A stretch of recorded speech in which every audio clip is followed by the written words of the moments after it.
The Meleme sendiri turut menyiarkan senarai nama penderma di dalam akhbar setiap hari. Ianya sebagai tanda penghargaan kepada rakyat Malaysia yang sanggup berkorban ketika itu. Pada 24 Jun, dana yang terkumpul RM40,000. Hanya dalam masa 6 hari, tabung berjaya mengumpul lebih daripada RM60,000. Sudah cukup untuk menyiarkan satu perlawanan Piala Dunia.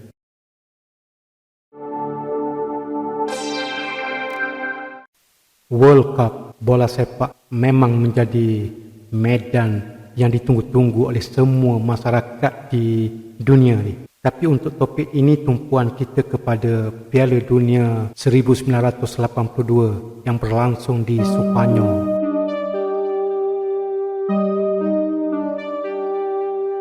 Apa tidaknya ketika Piala Dunia berlangsung di Sepanyol telah menghimpunkan bintang-bintang bola sepak dunia dalam liga di Eropah. Brazil sendiri menghimpunkan pemain seperti Junior, Falco, Socrates, Zico, Sergino, Eder dan beberapa nama lain lagi.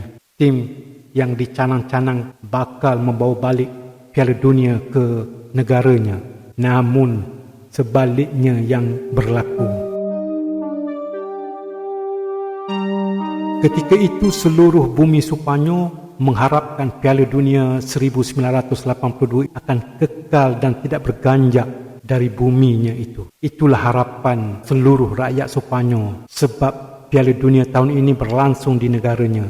Penyudahnya Sepanyol pun tewas lagi. Zaman ini pula Argentina membawa seorang pemain mudanya untuk mempertahankan Piala Dunia yang dimenangi pada tahun 1978. Pemain yang sedang meningkat naik iaitu Diego Maradona. Piala Dunia pertama untuknya ketika di Sepanyol. Di Eropah sendiri, nama Paolo Rossi ketika itu cukup besar membawa pulang Piala Dunia 1982.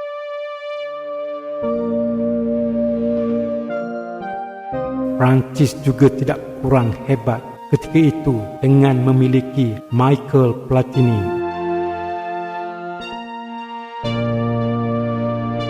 Manakala pemain dari Ireland Utara iaitu Norman Whiteside menjadi pemain termuda yang pernah bermain di Piala Dunia sebab usianya ketika itu hanya sekitar 17 tahun 48 hari. Namanya timbul sebab mampu mengalahkan rekod termuda sebelum ini yang dipegang oleh legenda bola sepak Pelé. Dalam kegairahan akhbar-akhbar di negara kita mencanang kehebatan pemain-pemain bola sepak yang mengikuti ceritanya sudah pasti rakyat di Malaysia. Ketika berlangsungnya acara bola sepak Piala Dunia tahun 1982, Perdana Menterinya baru kali pertama mengetui pilihan raya umum. Kemungkinan kehabisan dana yang banyak sehinggalah Kementerian Penerangan tidak mahu mengeluarkan perbelanjaan bagi kos siaran langsung untuk Piala Dunia di Sepanyol ini. Sudah semestinya rakyat Malaysia ketika itu begitu sedih dengan pengumuman Kementerian Penerangan itu. Sedih, kecewa dan mengungkit macam-macam cerita. Apa mungkin kerajaan menghabiskan semua duit yang ada hanya untuk membuat serangan di waktu subuh pada tahun sebelumnya, sehinggalah siaran langsung Piala Dunia tidak mampu dihidangkan kepada rakyat. Nak kata kerajaan berusaha untuk mengelakkan judi dalam sukan, waktu yang sama tinggi pula menara-menara di Genting Highland yang semakin diperkasakan.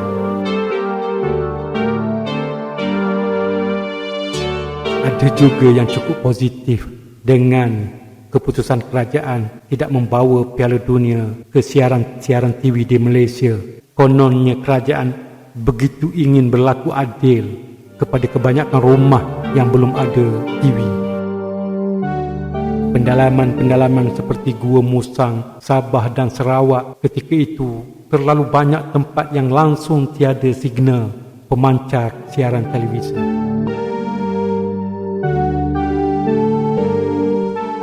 Rakyat mula membanding-bandingkan. Ketika itu, setiap perlawanan tinju yang membabitkan jaguh tinju Muhammad Ali, ada je siaran langsung. Bola sepak Piala Dunia yang diadakan 5 tahun sekali pun begitu susah untuk kerajaan laksanakan siaran langsung. Lebih parah, Menteri Sukan yang dilantik adalah orang-orang kebudayaan. Sebab waktu tu kementerian hanya Kementerian Kebudayaan, Belia dan Sukan.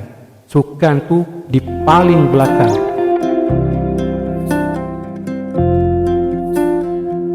Rakyat Malaysia begitu hampa dan seperti berputus asa untuk meminta kerajaan Malaysia dengan Perdana Menteri yang baru menang pilihan raya ini untuk membawa siaran Piala Dunia pada tahun 1982. Namun sifat bola sepak itu sendiri, peminat-peminat, penyokong-penyokong pasukan bola sepak berputus asa bermakna akan kalah.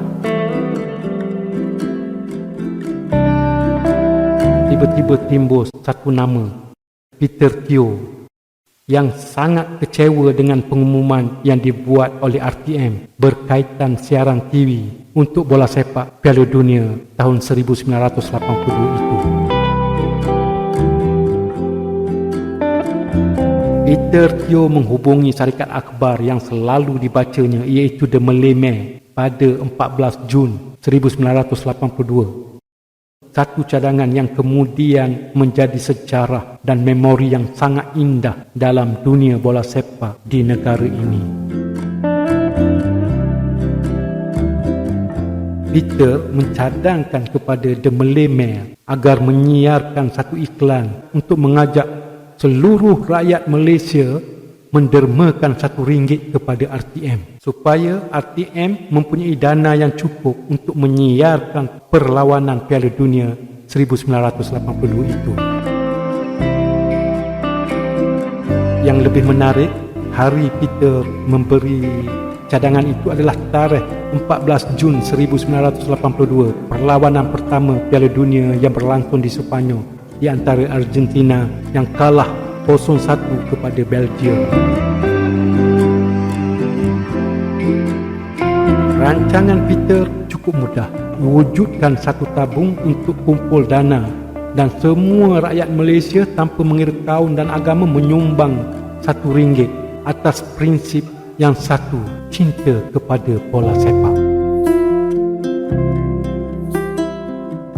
Cadangan Peter diterima oleh The Malay Mail, maka terbentuklah satu tabung yang digerakkan melalui kempen People Live Telecast Fund atau dana rakyat siaran langsung. Tiba-tiba RTM sendiri berbesar hati dengan mengelolakan tabung dana itu sekiranya rakyat Malaysia sudi berganding bahu menghulurkan dana kepada mereka. Menurut RTM, mereka bersedia menambah satu perlawanan Piala Dunia jika dana RM60,000 yang diperlukan dapat dikumpul. Ada pula duit RTM nak beri esam satu perlawanan. Awalnya, kempen itu berlalu tanpa banyak orang menyedarinya. Pada 19 Jun, tabung hanya dapat mengumpul sebanyak RM228 sahaja. Manakala pada 20 Jun, jumlahnya meningkat sedikit menjadi RM730. Namun sehari kemudian, pada 21 Jun, jumlahnya meningkat dengan begitu mendadak menjadi RM5,000. Dan yang menariknya, pada 22 Jun, jumlah terkumpul adalah sebanyak RM20,000.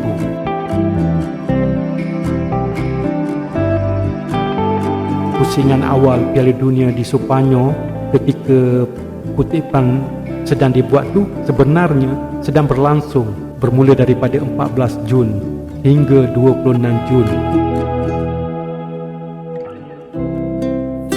Ada juga syarikat yang membekalkan t-shirt secara percuma kepada The Malay Mail. Hasil jualan baju tee tersebut juga dimasukkan dalam tabung dana rakyat siaran langsung. Timbul beberapa syarikat besar di Malaysia turut menyumbang dana puluhan ribu ringgit. Akhirnya, ahli-ahli politik seperti biasa akan terus ke depan memberi sumbangan. Begitulah cintanya rakyat Malaysia kepada bola sepak. The Malay Mail sendiri turut menyiarkan senarai nama penderma di dalam akhbar setiap hari. Ianya sebagai tanda penghargaan kepada rakyat Malaysia yang sanggup berkorban ketika itu. Pada 24 Jun, dana yang terkumpul RM40,000. Hanya dalam masa 6 hari, tabung berjaya mengumpul lebih daripada RM60,000. Sudah cukup untuk menyiarkan satu perlawanan Piala Dunia.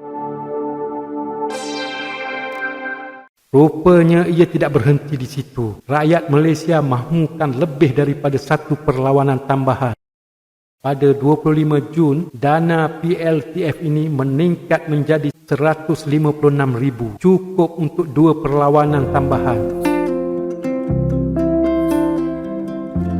Pada 26 Jun pula, satu perlawanan amal bola sepak telah diadakan melibatkan artis-artis Malaysia yang turut turun padang untuk mengumpul dana dengan mengadakan perlawanan persahabatan dengan wartawan The Malay Mail ketika itu. Hasil jualan tiket yang berharga RM5 dan RM10 itu terus disalurkan ke tabung dana rakyat siaran langsung.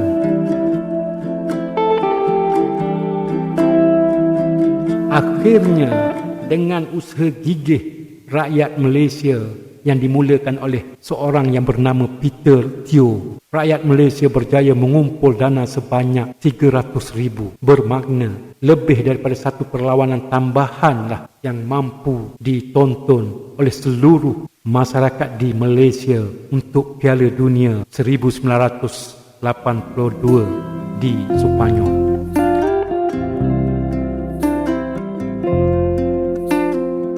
Untuk siaran hanya satu perlawanan, akhirnya menjadi 4 perlawanan dan kemudian keseluruhannya 8 perlawanan siaran langsung Piala Dunia mampu disiarkan oleh RTM ketika itu.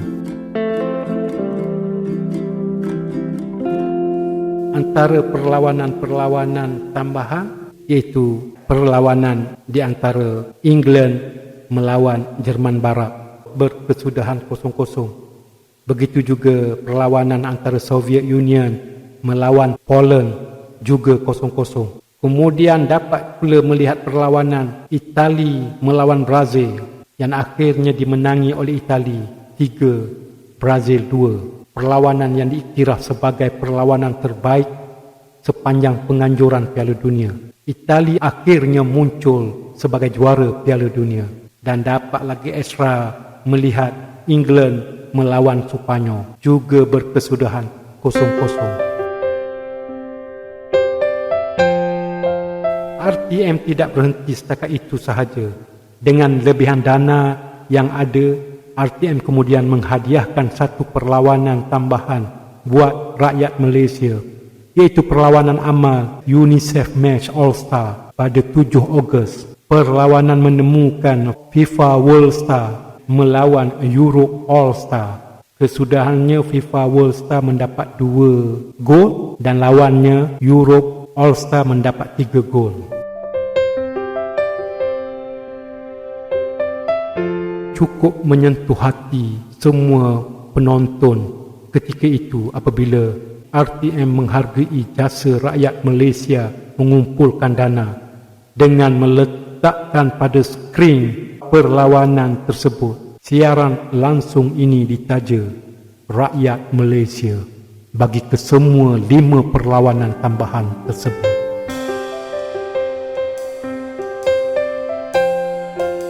Semua ini bermula daripada panggilan yang dibuat oleh Peter Teo.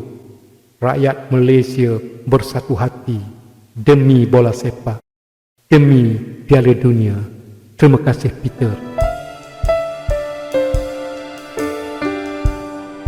Itali mungkin bergelar juara Piala Dunia ketika itu, Tetapi Anda peminat-peminat bola sepak di Malaysia pada tahun 1982, Anda adalah juara yang sebenarnya.